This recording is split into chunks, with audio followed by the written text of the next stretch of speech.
Namaste everyone, hope all of you are doing good.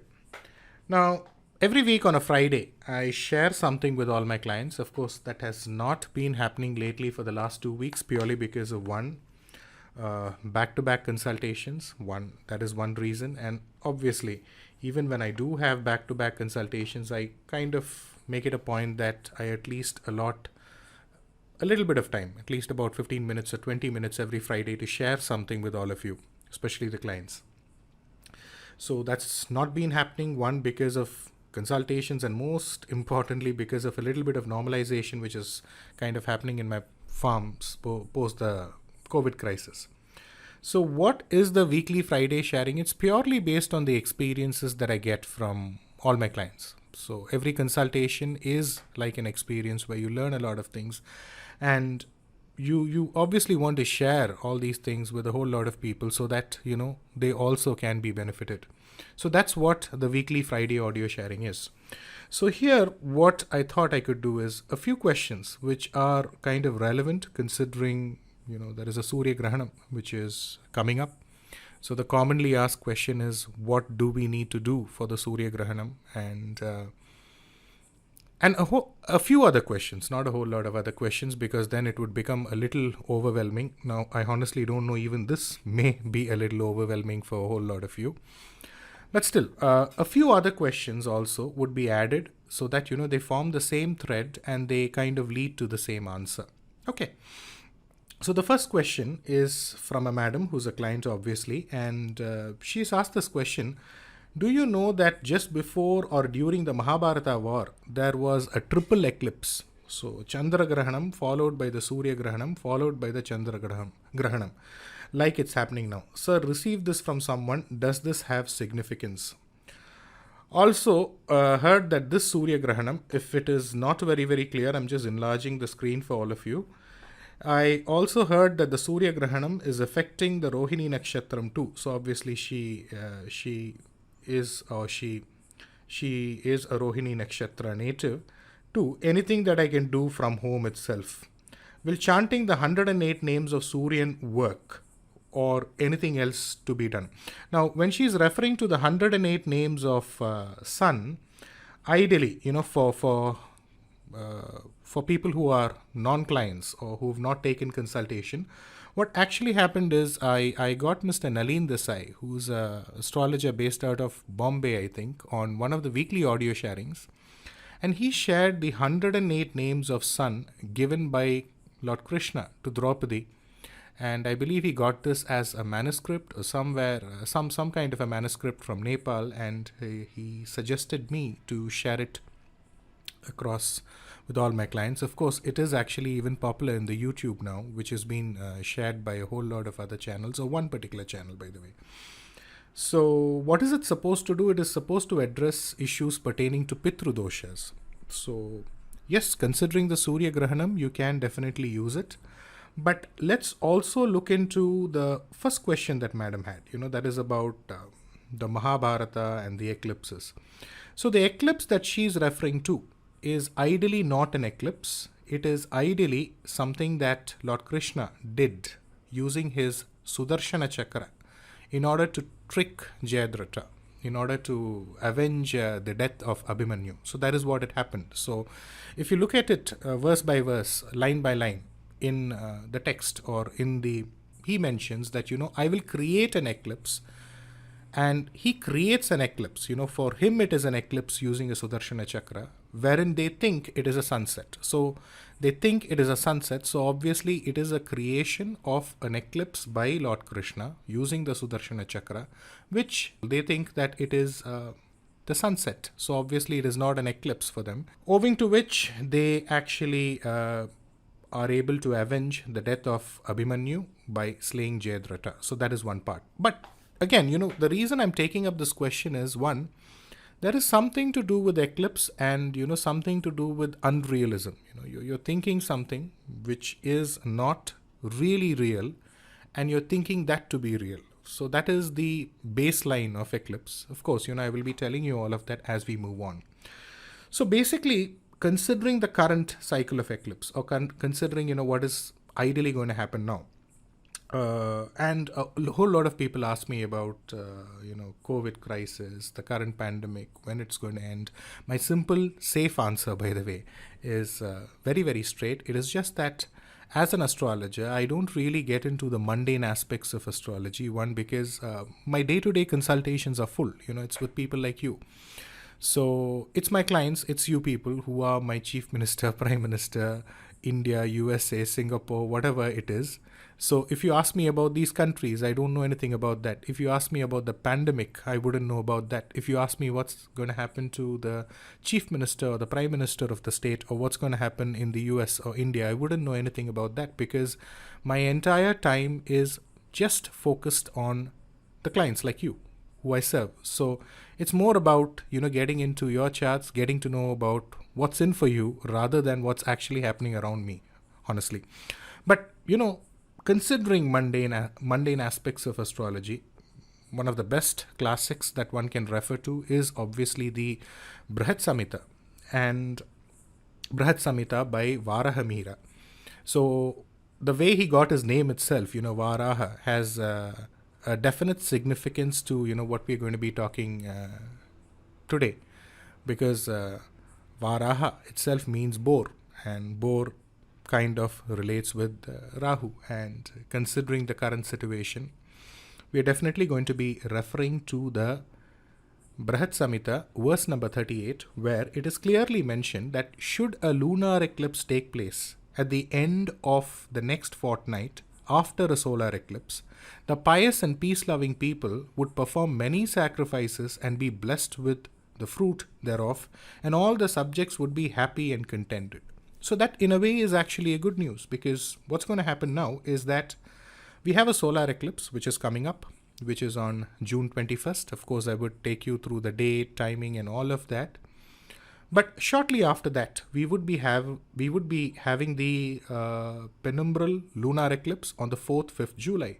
So it kind of satiates the verse 38 from Brihat Samhita, which means there could be some form of a relief considering the crisis or considering the situation a whole lot of people, a whole lot of nations and people are into. Now, even before we get into that, let's look into what happened on December 6th, 2019, where there was one annular solar eclipse, which was kind of a precursor to a whole lot of events. So we had Sun, Moon, Guru or Jupiter, Mercury in Moola Nakshatra, and Shani Ketu in Puradam. So we're talking about an axis. Of course, a lot of people, including me, we actually blamed everything on Rahu. Rahu in the third from the Kala Purusha, so obviously an Ari sign and all of that. But the intensification of all of this happened because of Ketu. Now, a lot of people would relate Ketu with moksha, relate Ketu with liberation, the 12th and all of that, the 12th which signifies liberation. But there is a special significance to Ketu when it comes to, intensifying something, because it also denotes the same amount of poison like Rahu, because nonetheless he is a Sarpagraha. So this whole pandemic or this whole situation was one, definitely because of what happened in the third from the Kala Purusha, but it was intensified because of Ketu. Now, if you look into the annular solar eclipse here, and also considering what is there in the verse that I just mentioned here on June 21st, we are ideally talking about an activation associated with Rahu, which can be a plus, though it may not sound like that. Which means Sun, Suryan, Moon, Rahu in Mrigashirida Nakshatram, and Mercury retrograde at the moment, in Punarvasu or Punarpusa Nakshatram. So this combined with what we have from the classic could actually give us an element of solution to the current crisis, the current situation that people are facing. Okay, now, so it actually means that one, we are talking about a solar eclipse that would happen here, and then we are talking about a lunar eclipse that would happen here, and we are connecting that with what I'd mentioned, and a relief from fear. So ideally, a huge amount of relief or a certain amount of relief would definitely happen after the period mentioned, but the actual relief can happen when? Obviously when the transit happens, the transit of Rahu Ketu. So the Rahu Ketu Pairchi or the Rahu Ketu transit could be an answer to, an absolute relief from the current situation, or at least a relief from that fear, because here it's really not about the ailment, it's more about the fear associated with the ailment. Every day you switch on the television or the broadcast networks, and you see something which is always making you fearsome about something, that you may get it, or a whole lot of people in your locality get it. So even if you talk about the numbers, it's really not about the numbers, it's about the fear factor. So at least the fear factor would be reduced. And obviously, when we are talking about a reduction as far as something to do with the fear factor is concerned, it has to be complemented with actual numbers of some amount of relief, which would happen, post the Rahu Ketu Payirchi, or the Rahu Ketu transit, which would happen from September or on September, that is on 2020, 24th September, wherein Rahu would get into Vrishabha Rashi and Ketu would get into Vrikshika Rashi. So here there is a small clipping also which I've added in Tamil Daily, which also kind of looked at it from a very, very scientific standpoint of view. So if you do have the time, you could just pause and perhaps read it. Okay. So now, let's look into the date and time. So date is Ani Masam 7 Dedi, which is in Tamil, which is going to be June 21st. So the Sparsham of the Surya Grahanam or the solar eclipse, or the start, would be from 10:22 a.m. I'm talking about the Vakya Panchanga here. So for all of you who follow me, I use the Vakya Panchanga, so I don't really refer into the modern day algorithms.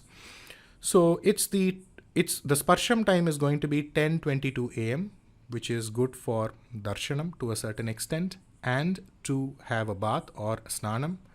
The Madhyam or the midpoint is going to be from 11:59 a.m., which is good for, starting off with Tarpanam, something to do with Parayanam, which could be pertaining to mantras, slokas, and something to do with Dhana, or, something to do with, some form of a service. And the Moksha, which means when it's going to end, is going to be at 1:42 p.m. So the ideal time to perform Tarpanam, or, Tarpanam for the departed souls, is going to be from 10:22 a.m. to 11:59 a.m. So this is one part of the solar eclipse here, which is going to happen on 21st/6/2020. I'm sure a lot of people are curious about the Grahana Shanti Nakshatra, which means the nakshatras which, according to a whole lot of people, will get some form of dosha or the other, or have some dosha or the other, or would get some dosha or the other, pertaining to what? Owing to the solar eclipse, and for which they need to do some Grahana Shanti. So the nakshatras obviously would be Mirhasarida Nakshatra, a nakshatra ruled by Mars, Sevai. Chitra Nakshatra, again, ruled by Mars. Avitta Nakshatra, ruled by Mars. So there is a system associated with it. Rohini Nakshatra and Tiruvadari Nakshatra. So these are the 5 nakshatras here. Now, even before you get into, the madam had a question that I have a Rohini Nakshatra. That was where we started everything. I have a Rohini Nakshatra, so does it mean that I have some form of a dosha or something like that? I heard that Surya Grahanam is affecting. Yeah, that is the right word. So affecting the Rohini Nakshatra natives. So here, before we get into Grahana Shanti Nakshatras, or since I've already got into Grahana Shanti Nakshatras, one, we need to understand this entire concept of solar eclipse first, and before we start associating a whole lot of things to it, which may be myth, or which may be a myth associated with at times. See, ideally, when you're talking about sun, the sun actually signifies, or it represents, the epicenter of our visible universe, the universe that you and I live in. So somewhere, naturally, it signifies your Atma or your soul, because sun is considered as the Atma Karaka. Now, I'm not talking about the Jaimini school of Atma Karaka. Generically, naturally, it's considered as a natural Atma Karaka. But the point here is, it is not just about the soul here. Anything to do with the vitality or the life force, or all that you get from all the other grahas, it operates via a process of filter through the sun. Now, the sun or Suryan is actually the epicenter of the visible universe that you and I live in. So, this becomes very, very important here because this graha indicates almost anything and everything. It is not just about your soul because sun is naturally considered as the Atmakaraka, one who signifies your soul. But he indicates your life, he indicates the vitality associated with your life, the life force, the kind of energy that you actually need to operate in. So it actually means prana, which means life come the soul. So this becomes very, very important here, especially when it comes to the Surya Grahana. Because what happens during the Surya Grahana, you have the earth where you and I live in, there's the sun, and there is a moon which comes in between. So it looks like it's blocking the sun, the shadow which actually comes from there, which is through Rahu in this case here, creates a perception that the light or the energy or the life force which has to come directly from the sun is obstructed. So there could be an element of restlessness associated during the Surya Grahanam. There could be an element of a confused state of being during the Surya Grahanam, because of which it was always advised that, pregnant ladies, they should not go out. It is good to have a bath before the Surya Grahanam and after the Surya Grahanam also. It was advised not to have meals between the Surya Grahanam or during the Surya Grahanam. I'm sorry. Why? Because one, it is a time when there is a state of restlessness. And the easiest way to counter restlessness is to actually observe some form of vratha or some form of fasting, wherein we kind of concentrate on one important thing or one thing, because of which there is an element of balancing that restlessness or concentrating on one thing. And that's the reason it was always suggested, that langanam parama aushadam, which means fasting is the easiest or the best forms of medicine both physically and mentally. So yes, it becomes very, very important to avoid food, avoid water during that time of Grahanam for the obvious reasons here, so that you can concentrate on what? Concentrate on the soul within. Owing to the fact that there is a perceived notion that the soul connect that you need to have from the sun is missing. Pregnant ladies should not go out. Anything to do with intake of food, yes, that is something that I've already told. But the myth associated is that there is some form of harmful ultraviolet radiation which happens during the Surya Grahanam, which can be harmful. Now that is not the case here. Of course, the sun remains where he is, the moon remains where he is, and the earth is where it is. But it is not missing anywhere, but it is the perception which actually creates a form of a notion, which creates a form of a tendency, and perhaps it creates a form of an action. So that is how you actually need to relate to the Graha or Grahana Shanti Nakshatras, which means what are the Grahana Shanti Nakshatras? Mirahasiridam, where the Grahanam happens. Mirahasiridam ruled by Mars or Sevvai. So what are the other stars or nakshatras ruled by Mars? Chitrai, Avittam. So they will also have that feeling at a more intense level. It's as simple as that. The nakshatra before and the nakshatra after, which is Rohini, Tiruvadari. So that is a simple concept. So it is not something for you to panic, but it is definitely something to do with, going ahead with the prescribed norms so that you stay safe and you are able to make the best use of this time. So that's the point here.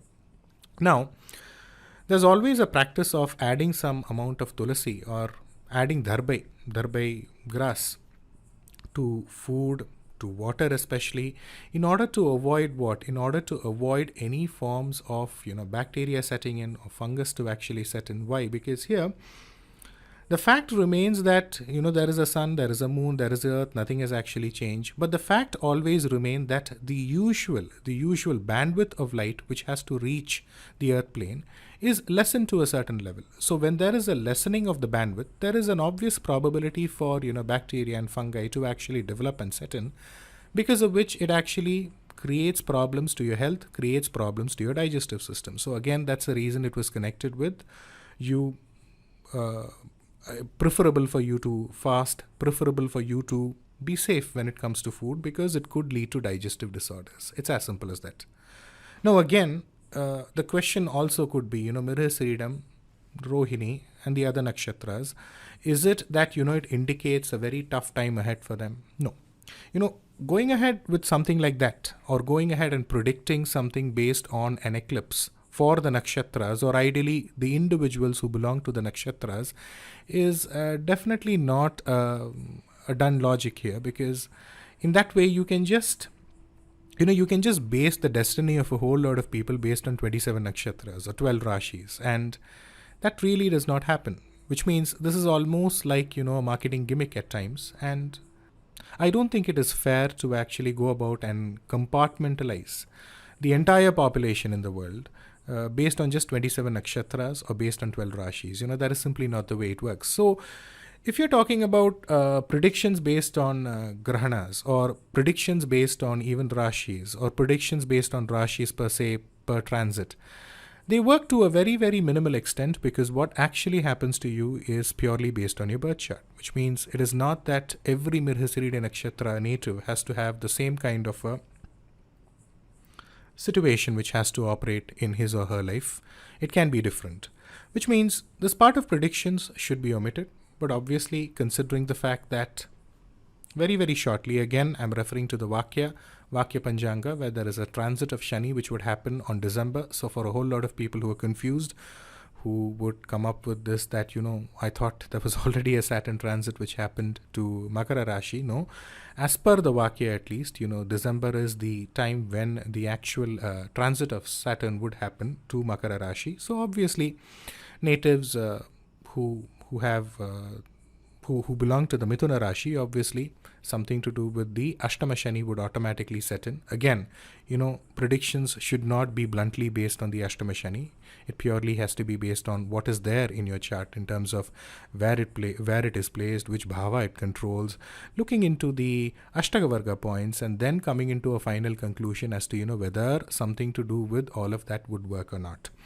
So this is about the Grahana Shanti Nakshatra, so nothing to get worried. Of course, I would be sharing what you need to be doing and all of that, and I would be connecting that to a few other questions.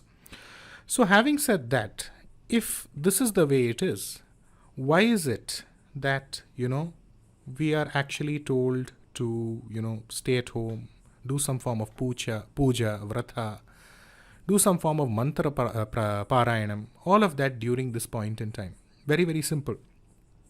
I told you that this is actually a perception. But if you actually look at it here, I'm just enlarging this for you here. So we have the earth here, we have the moon here, and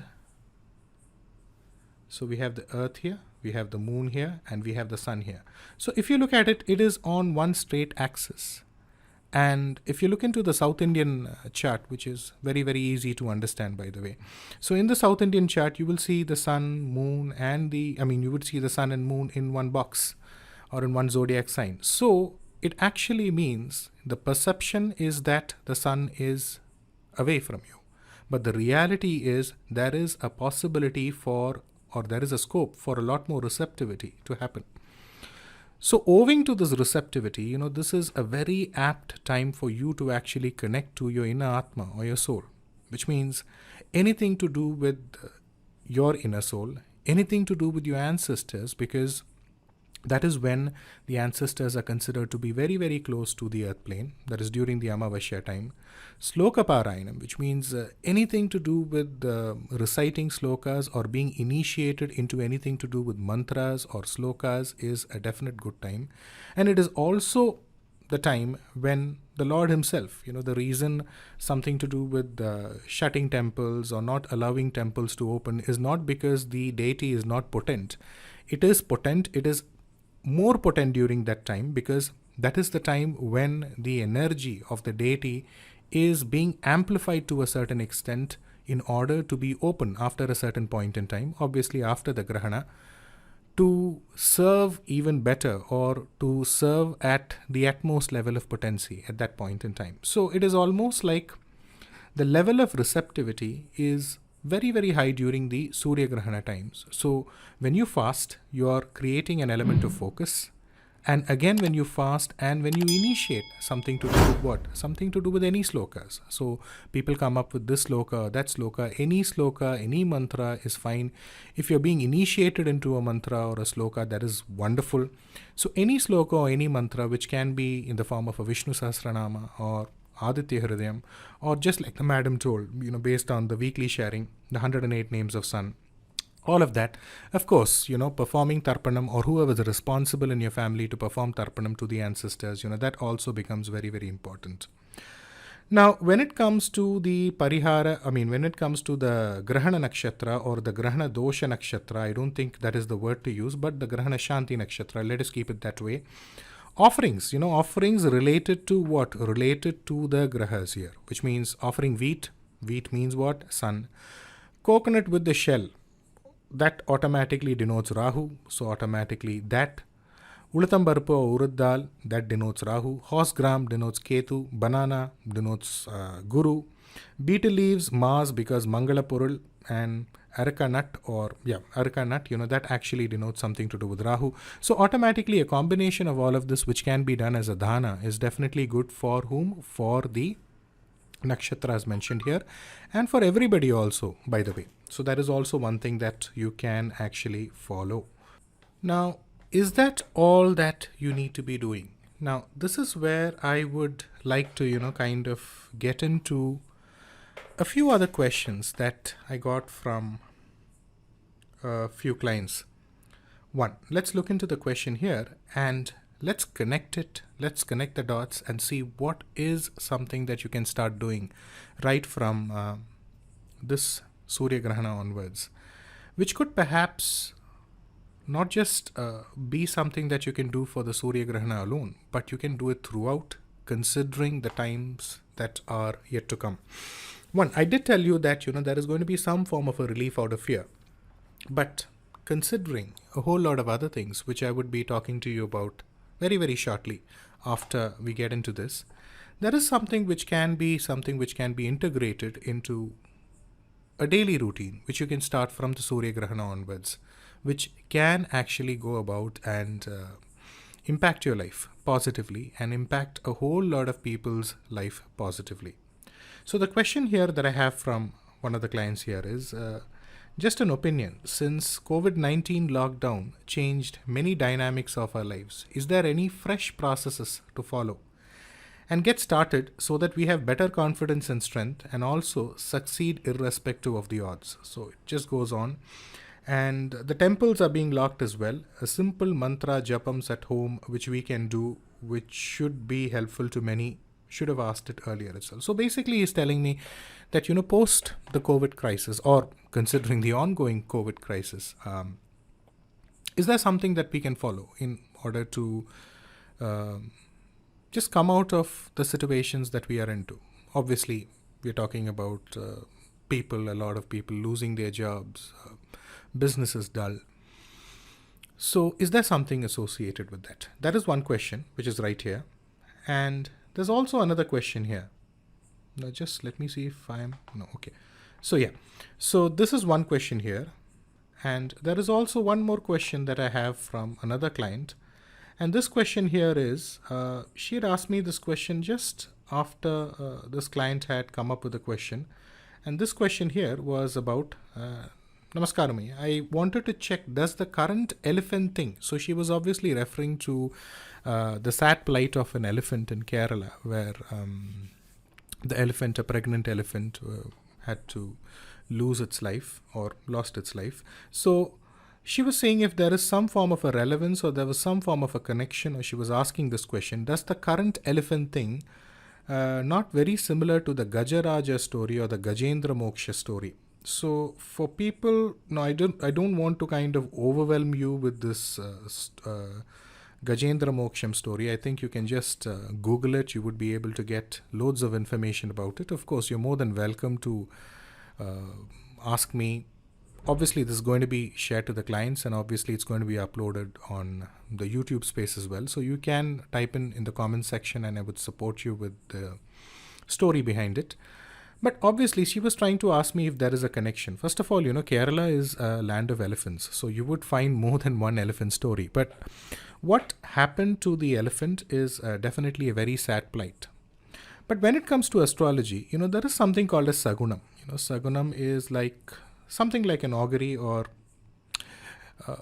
something where you have one situation, and based on that situation, you assess the forthcoming situation, and you kind of come into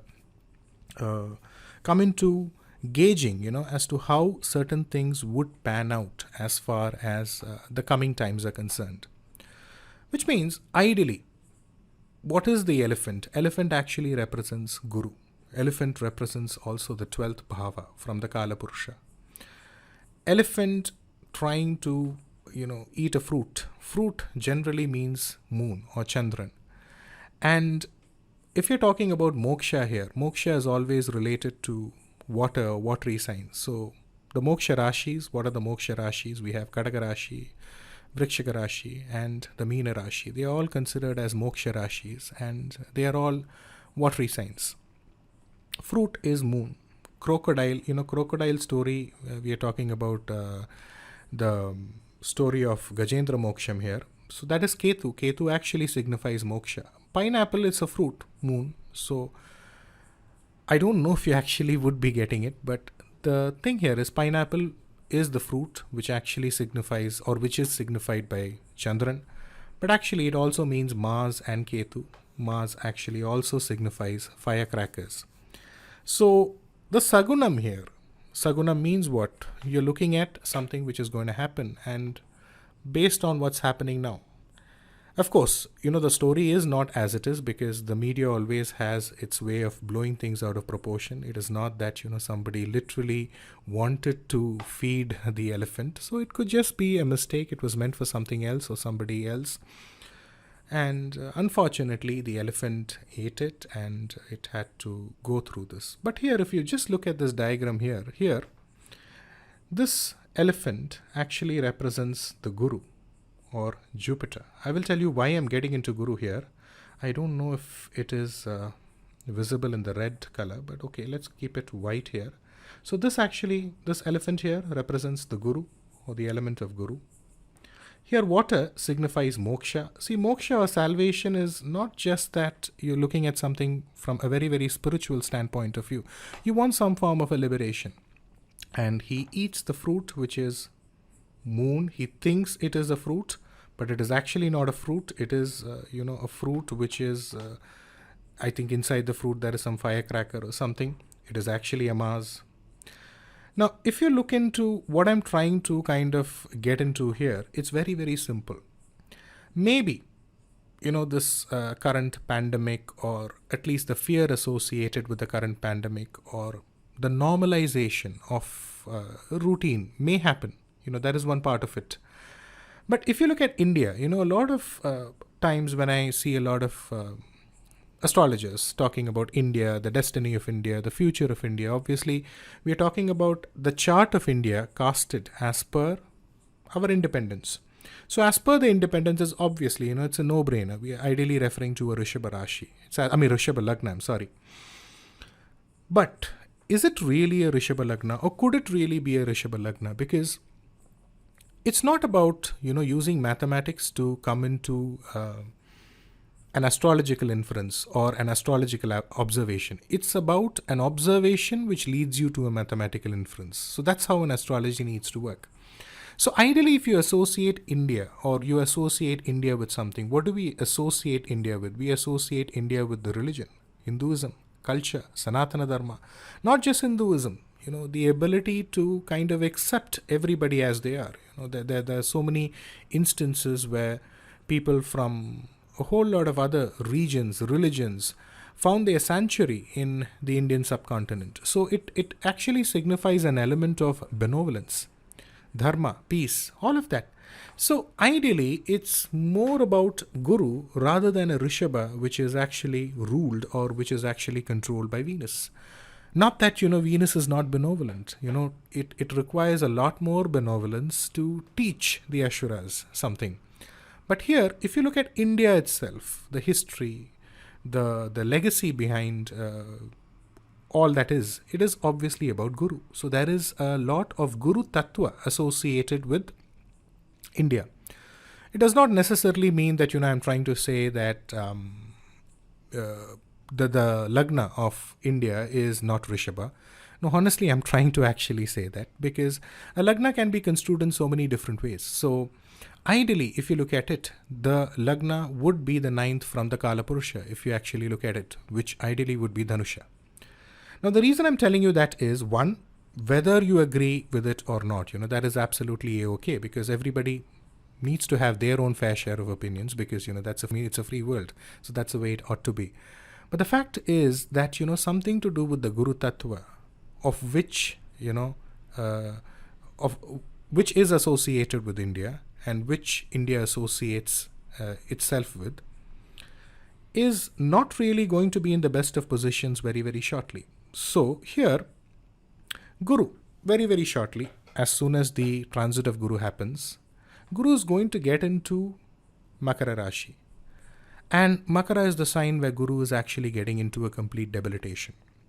Now, if you take it as, India is having a Rishabha Lagna, or if you can take it as India is having a Dhanusha Lagna, that's irrelevant. But we are ideally talking about Guru, who's the Dhanakaraka. Guru, he denotes, the benevolence. Guru, who denotes all of that, which indicates something to do with religion, spirituality, dharma, the code of conduct, basically, that somebody needs to follow, a society needs to follow.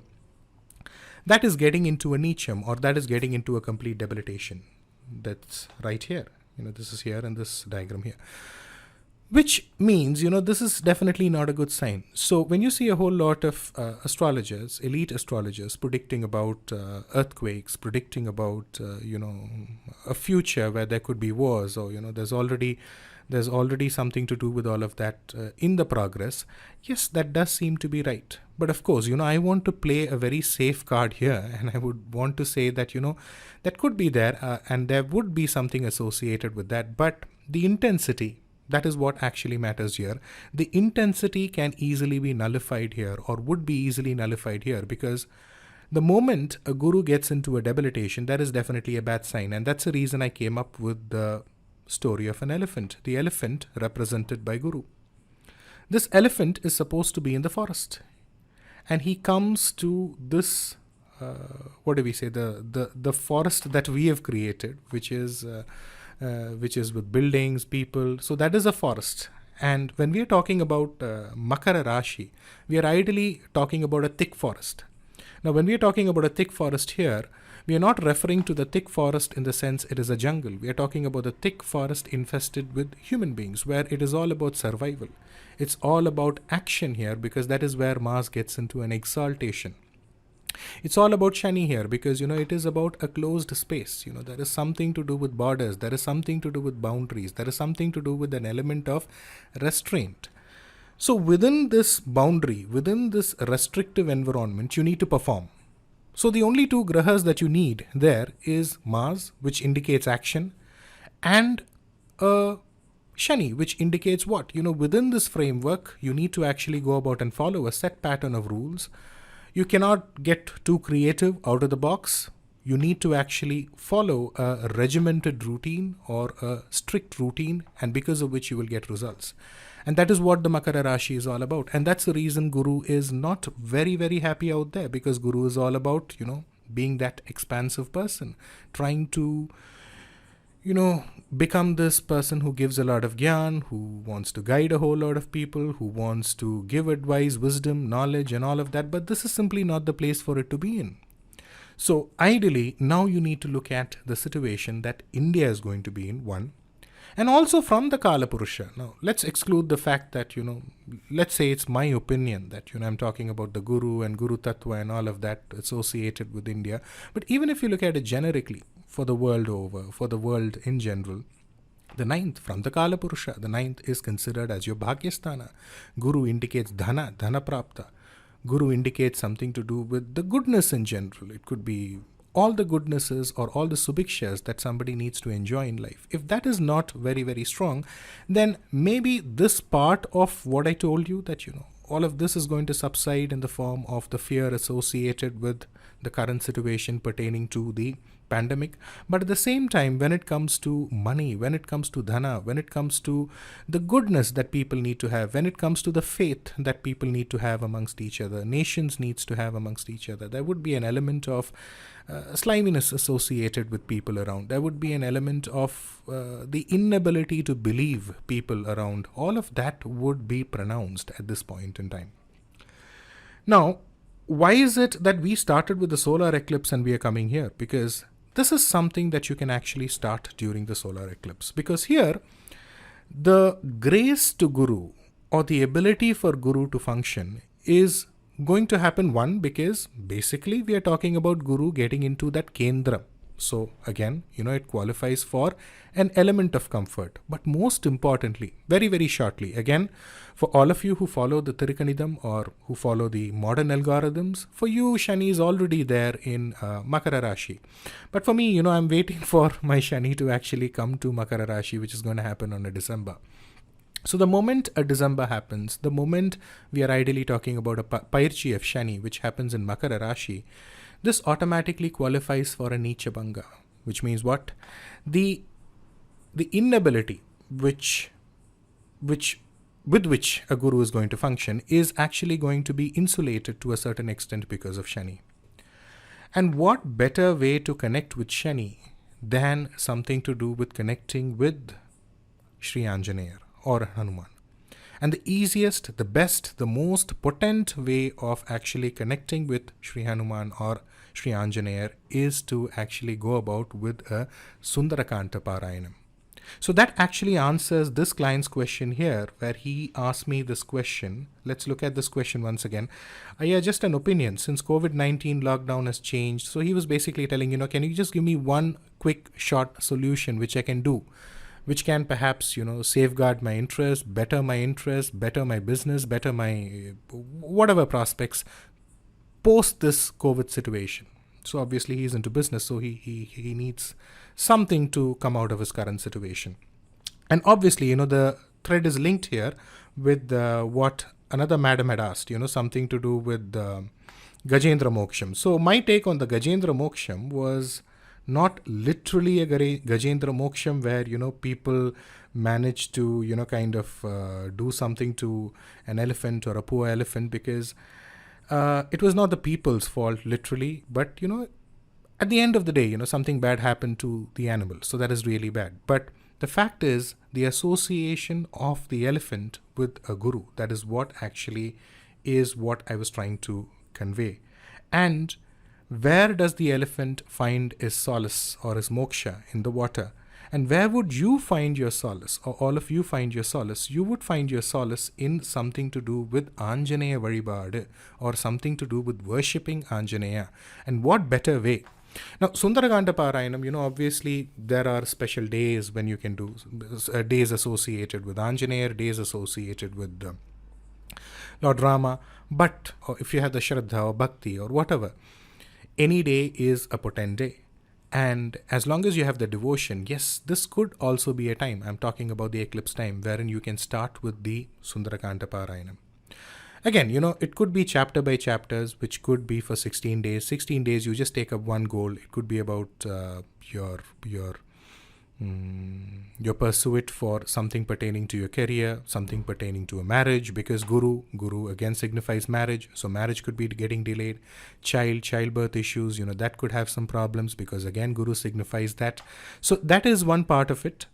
But you just take up one thing for 16 days. 16 days, you actually go about with the entire list of, the entire portion of Sundarakanta. And it is supposed to be as potent to that level where it is equivalent to, going about with a Gayatri mantra for almost about 1,000 times.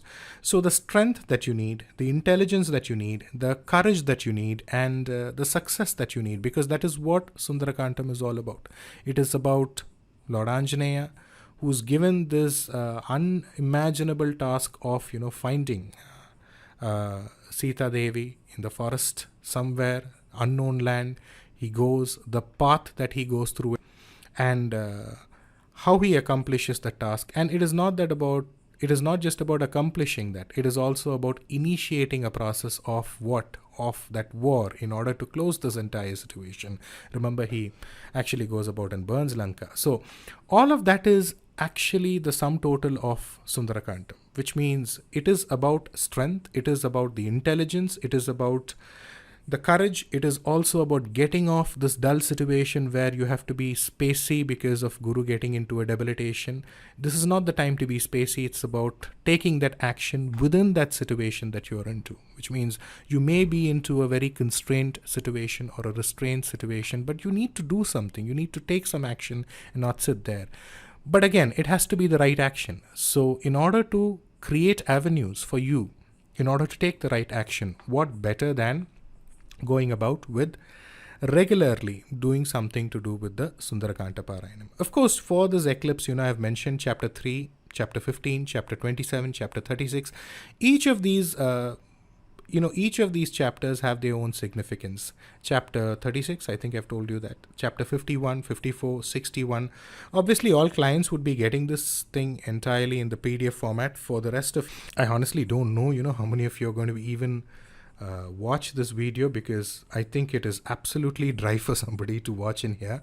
But still, I would actually upload this as well in a private Telegram link so that it is secure and it reaches other people also who want to actually make use of it.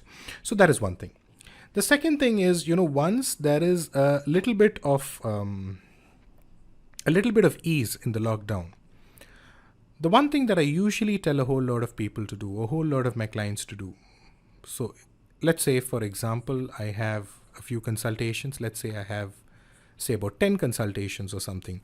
Of that, at least I would tell about 6 people or 6 of my clients to visit certain places, visit certain important punyasthalas, parihara bhumis, or places which have a very, very important spiritual significance and which actually can change your fate or change your destiny. So one of those places is definitely Tiruchendur, the Alayam or the temple of Lord Subramania in Tiruchendur. Why? Because Tiruchendur is considered as a bhumi which has the potent energy of both Mars and Guru. So you need something to do with Guru, which needs to be active at this point in time. Why? Because he's getting into a debilitation in Makara Rashi. And you also need something to do with that Martian energy in order to go about and take strength. So what more than, visiting Tiruchendur, visiting the Subramanya temple in Tiruchendur, or Alayam Tiruchendur, and connecting with the Mangala Guru there. So that is one important, highly potent vortex where, there's a lot of energy of Guru, there is a lot of energy of Mars, and most importantly, even now, if you can reach out to the temple, and if somebody can, for clients who regularly visit Tiruchendur through me, of course, there is a person who arranges everything. In fact, that person himself was arranged by a client. So you can reach out to that person and you can see if he can arrange something to do with the Vibhuti from Tiruchendur, because the Vibhuti from Tiruchendur definitely has a lot of miraculous properties, because it is like in the Paneer leaf, or it is called as the Paneer Vibhuti. So that is also something that I would suggest you to do post and ease as far as the lockdown is concerned. So that is what I wanted to share. So this ideally would have been a weekly audio sharing. Now this has become a weekly video sharing. And hope all of you are benefited from it, and hope I have answered. Now a lot of questions are there, but I thought these are the simple questions which could be answered considering the need of the hour. And I just added a few other questions also, and I linked it up with that situation. So that's about it. Thank you. Namaste.